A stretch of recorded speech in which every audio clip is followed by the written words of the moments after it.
As UP छाछठ academy में आपका बहुत बहुत स्वागत है। हम आशा करते हैं कि हमारे क्लास 9th के विद्यार्थी स्वस्थ होंगे और अपनी शिक्षा की तरफ अग्रसर होंगे।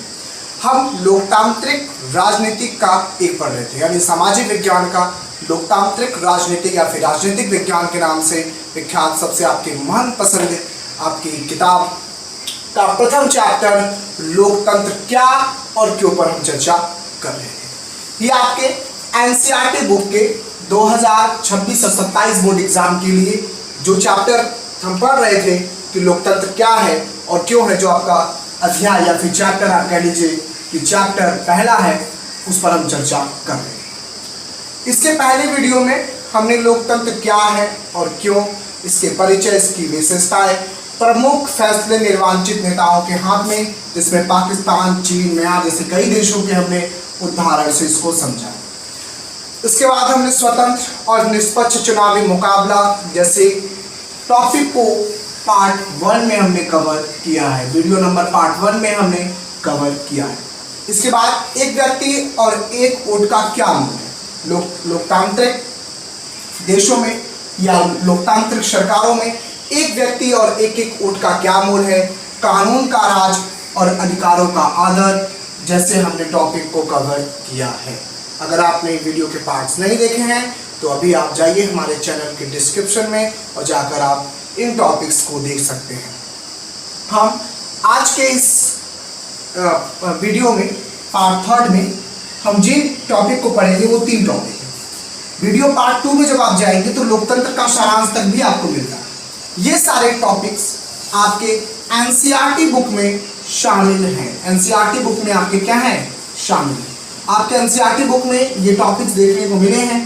आप हमारे साथ जब पढ़ेंगे तो आपको एनसीईआरटी बुक्स के एक एक टॉपिक को हमने आपको यहाँ पर कवर किया है, एक एक टॉपिक को हमने हर पार्ट में बताया है।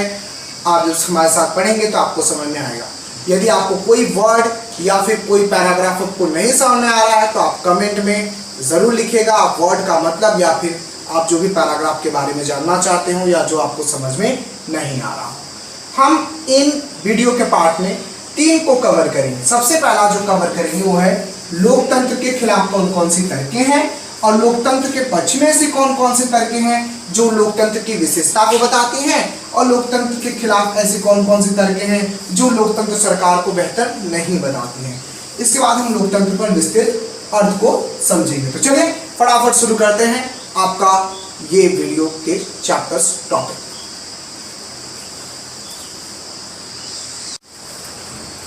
तो शुरुआत करते हैं। हमारा पहला पॉइंट है लोकतंत्र के खिलाफ कौन कौन सी तर्कें। लोकतंत्र में क्या होता है, सरकारें अस्थिरता रहती है, यानी हर 5-5 वर्षों में चुनाव होते हैं। किसी की सरकार स्थिर नहीं रहती, सरकारें बदल जाती हैं। हर 5-5 सालों पे जो होते हैं क्या होते हैं, चुनाव होते हैं, चाहे वो मुख्यमंत्री का हो, चाहे वो क्या हो, मुख्यमंत्री का हो, प्रधानमंत्री का हो, ठीक है, या फिर क्या हो, ग्राम पंचायत का हो। हर 5-5 सालों पे सरकार बदलने के लिए क्या होती है, जनता को मौका मिलती है। ये लोकतंत्र की सबसे बड़ी क्या है, जीवित आत्मा है। आप कह सकते हैं कि लोकतंत्र की सबसे बड़ी विशेषता है। तो लोकतंत्र में जिसकी भी सरकार बनी रहती है तो सरकार हमेशा नहीं बनती, क्योंकि 5-5 सालों पे चुनाव होते हैं और हर 5-5 सालों पे जनता को अपना प्रतिनिधित्व चुनने का मौका मिलता है। तो ये पहली चीज। दूसरी जो है, हम ये लोकतंत्र की जो अस्थिरता बनी रहती है, ये चाहे हम लोकतंत्र की विशेषता कह लें या फिर इसके खिलाफ तर्क कह लें। यदि लोकतंत्र के नजरिए से यदि हम देखें तो ये क्या है, इनके खिलाफ क्या है, एक प्रकार का तर्क है कि लोकतंत्र में अस्थिरता बनी नहीं रहती। जब मंत्री जो होंगे, जो स्थिरता यदि बनी रहती तो जो शासक होता उसके आदेश पर जो काम हो रहा था वो आगे भी भविष्य में चलता। लेकिन अस्थिरता होने के कारण सरकार बदल जाती है, तो जो नई सरकार आती है उन योजनाओं को रोक देती है, उन योजनाओं को बड़े समय के लिए रोक देती है या लटका देती है, उन कामों को पूरा नहीं होने देती है या उन कामों को पूरा करने में बहुत देरी लगा देती है। तो सरकार लोकतंत्र में क्या होती है, अस्थिरता बनी रहती है। दूसरा है यह सिर्फ एक राजनीतिक लड़ाई है। लोकतंत्र में जो चुनावी लड़ाइयाँ हैं वो सिर्फ एक क्या है, राजनीति की लड़ाई है।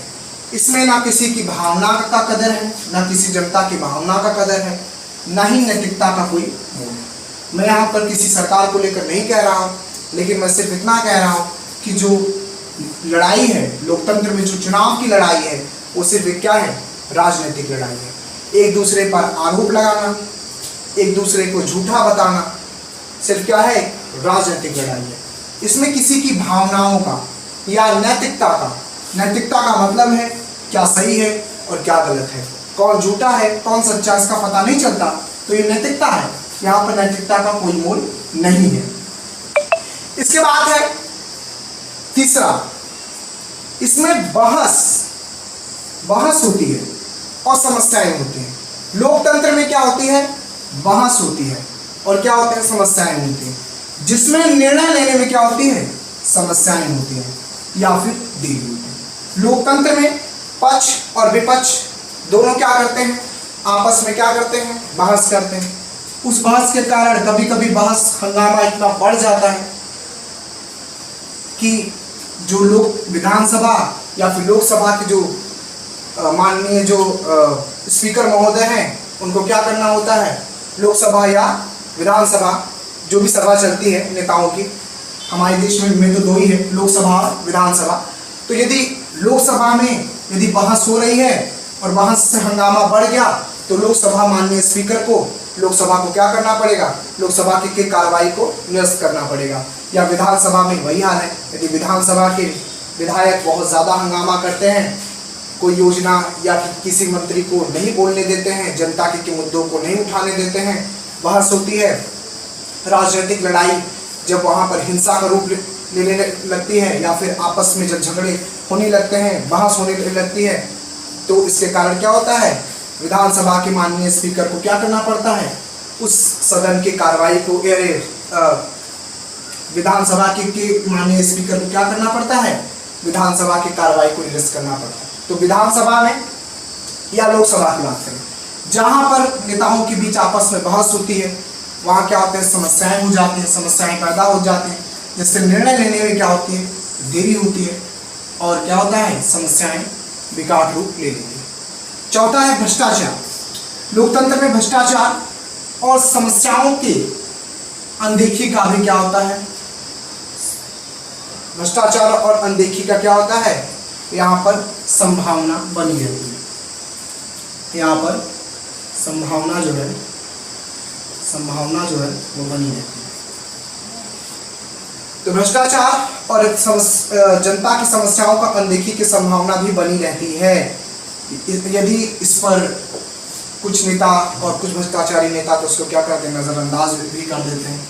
वो वादे तो बहुत बड़े बड़े करते हैं, लेकिन जब जीत जाते हैं तो उन वादों को पूरा नहीं करते हैं।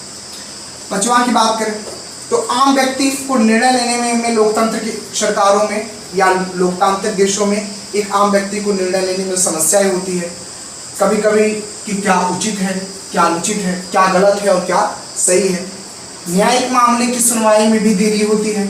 यदि भ्रष्टाचारी उसमें हाथ लगा दे तब तो बात ही क्या है, तब तो सोने पे सुहागा हो जाएगा। यदि कोई भ्रष्टाचारी नेता उस मामले में क्या कर दे, दबाव डालने लगे, उस मामले को दबाने की कोशिश करने लगे, तब तो लोकतांत्रिक का हवाला निकल जाएगा, लोकतांत्रिक क्या सभा हो जाएगी। यानी लोकतंत्र का वहाँ अस्तित्व को क्या करेंगे, अस्तित्व विहीन कर देंगे। तो ये लोकतंत्र के खिलाफ कुछ तर्क हैं।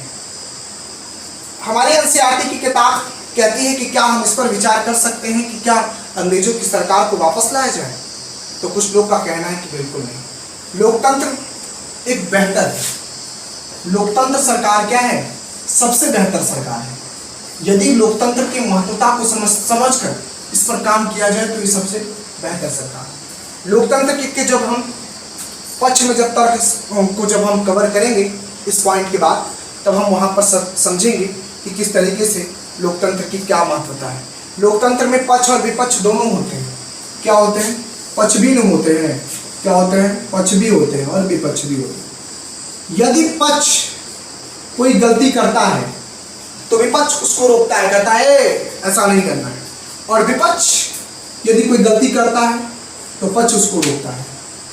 पक्ष और विपक्ष की आपस की बहस ऐसी बढ़ जाती है कि कभी कभी कोई कानून पास करना होता है, कोई बिल पास करना होता है तो भी पास नहीं हो पाता, कोई योजना आती है वो भी लटक जाती है। ठीक है, और हम एक दूसरे पर क्या लगते हैं, आरोप लगाते हैं। तो लोकतंत्र की यदि महत्वता को बनाए रखा जाए, लोकतंत्र के उन अस्तित्वों को समझा जाए, तो लोकतांत्रिक देश से अच्छा बेहतर सरकार या लोकतंत्र सरकार से अच्छी सरकार नहीं हो सकती। इसके बाद हम चलेंगे अब इसके दूसरे पॉइंट।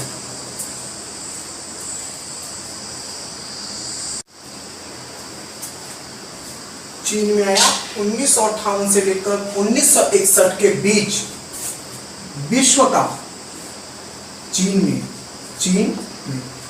में विश्व का सबसे बड़ा 1958 से लेकर 1961 के बीच विश्व भर में या विश्व के सबसे महत्वपूर्ण देश चीन में, हम यहां पर चीन के उदाहरण से समझ रहे हैं, तो चीन में इतिहास का सबसे बड़ा भूखमरी आया था।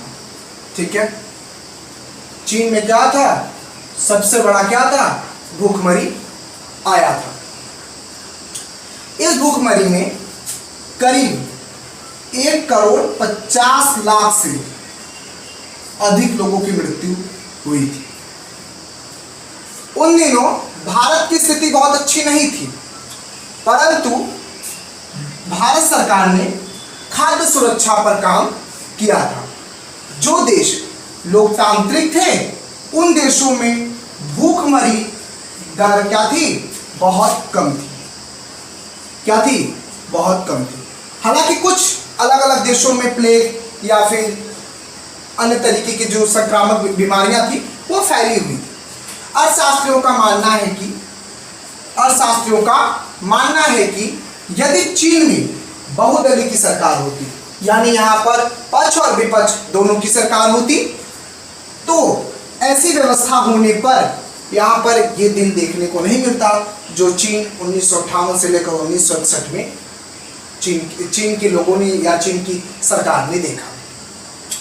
चीन की सरकार में यदि बहुदलीय व्यवस्था होती तो अर्थशास्त्रियों का ऐसा मानना था कि ये जो स्थिति हुई वह स्थिति नहीं होती और स्थिति क्या होती, बेहतर होती, क्योंकि यहाँ पर विपक्ष होता और विपक्ष होने के कारण खाद्य सुरक्षा पर कार्य करने के लिए सरकार पर क्या बनाता, जोर जबरन बनाता, सरकार पर दबाव बनाता, लोगों से सरकार को अपने मुद्दे उठाने के लिए कहता, लोगों से कहता कि भाई सरकार से आप कहिए कि खाद्य सुरक्षा पर काम करें, आपको अनाज प्रदान कराए। ठीक है, तो इन उदाहरणों से हम समझ सकते हैं कि लोकतंत्र का क्या महत्व है। लोकतंत्र में पक्ष और विपक्ष की सरकार का होना बहुत जरूरी है।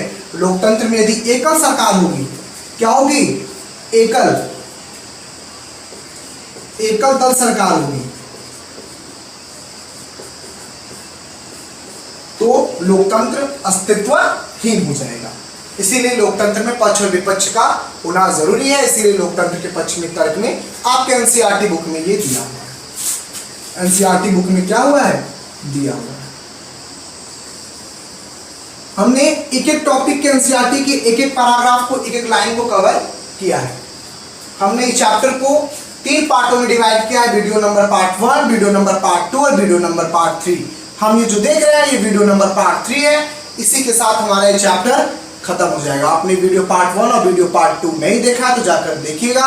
आपको जो भी प्रॉब्लम्स होगी, जी भी पैराग्राफ पे जो भी आपको वर्ड नहीं समझ में आएगा, आप कमेंट बॉक्स में उस क्वेश्चंस को आप पूछिएगा जरूर। ठीक है, और लाइक और सब्सक्राइब जरूर करिएगा, ज्यादा से ज्यादा अपने दोस्तों में शेयर करिएगा। ठीक है, लोकतंत्र के विस्तृत अर्थ को जब समझेंगे तो लोकतंत्र के अस्तित्व को समझते हैं कि लोकतंत्र में हर व्यक्ति को वोट देने का अधिकार है। हर व्यक्ति को वोट देना चाहिए, चाहे वो महिला हो, चाहे वो पुरुष हो। यदि वो वयस्क है, यदि क्या है, वयस्क है, 18 वर्ष का है, तो वह क्या कर सकता है, वोट दे सकता है। तो यही कहने का मतलब है कि लोकतंत्र में जनता का शासन जनता के द्वारा जनता के लिए होना चाहिए। यही लोकतंत्र का अस्तित्व है। लोकतंत्र में जनता के अधिकारों का आदर करना चाहिए, कानूनों को लोकतांत्रिक तरीके से चलाना चाहिए। इन्हीं सब पर हमने लोकतंत्र के विस्तृत अर्थ को समझा है। इसी के साथ हमारा ये चैप्टर समाप्त हुआ। अब हम अगले चैप्टर के कुछ और पॉइंट के साथ, कुछ और पैराग्राफ के साथ आएंगे। तब तक के लिए धन्यवाद।